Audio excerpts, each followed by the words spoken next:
तो आज एनलाइटनमेंट की बात करते हैं। एनलाइटनमेंट यानी अंतर जागरण, यानी ज्ञान प्राप्ति, रूहानी रोशनी, रूह की रोशनी, कुछ भी नाम आप दे सकते हैं।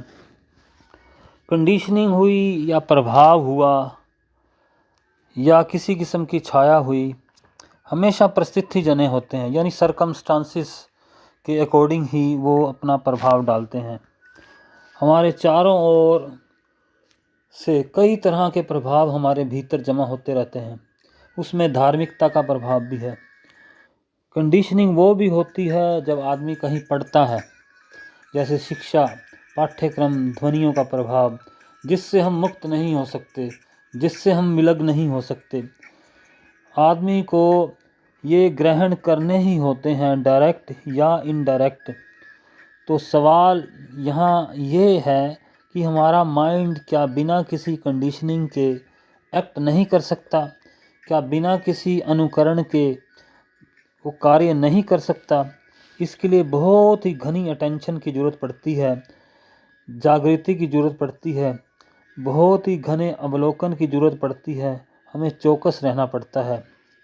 जैसा कि हमें ज्ञात है, हमारे हृदय में चस्पा हैं हमारे कुछ आदर्श टीचर, आदर्श माँ, आदर्श लेखक वगैरह। हम ज़्यादातर उन्हीं को फॉलो करते हुए ही कार्य करते हैं। उनके प्रभाव से मुक्त हुए बिना हम कार्य कर ही नहीं सकते। तो अर्थ ये हुआ कि मैं इस प्रकार का व्यक्ति हूँ और मुझे उस प्रकार का व्यक्ति होना है। मैं इस प्रकार से सोचता हूँ, मुझे उस प्रकार से सोचना है। मैं इस प्रकार के कपड़े डालता हूँ, मुझे उस प्रकार के कपड़े डालने हैं। ज़रा देखिए, ज़रा समझिए इसे।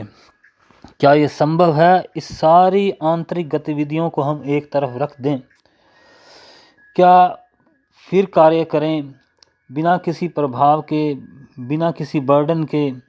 आप समझ तो रहे हैं ना कि इन सब का अर्थ क्या है। तो सवाल ये है कि आखिर एनलाइटनमेंट है क्या? कौन एनलाइटन्ड है, कौन व्यक्ति एनलाइटन्ड नहीं है, और किस चीज़ के बारे में एनलाइटनमेंट? तो सार ये है कि जो मन एनलाइटन्ड है, क्या वो हर प्रकार की कंडीशनिंग से मुक्त है? क्या वो भय से मुक्त है? क्या वो किसी लालच से मुक्त है? क्या धन संग्रह करने की वृत्ति से मुक्त है? क्या ईर्ष्या से मुक्त है? क्या वो किसी कुकृत्यों से मुक्त है? एनलाइटन किसी समय की नहीं होती कि फ़लाँ तारीख को या अगले हफ्ते हम एनलाइटन हो जाएंगे, या कोई एनलाइटन ऐसी मंजिल भी नहीं है कि जहाँ पर धीरे धीरे पहुँचना है। एनलाइटन का अर्थ क्या है? एनलाइटन का अर्थ ये है कि हर प्रकार की छाया से, हर प्रभाव से, हर प्रकार की कंडीशनिंग से मुक्त होना है। एनलाइटन होना है एक प्रकाश पुंज हो जाना, सत्य की रोशनी में आ जाना, भ्रमों से मुक्त हो जाना, किसी भी प्रकार की निर्भरता से मुक्त हो जाना, बोझ मुक्त हो जाना और आनंद में डूब जाना। यही एनलाइटन्ड है।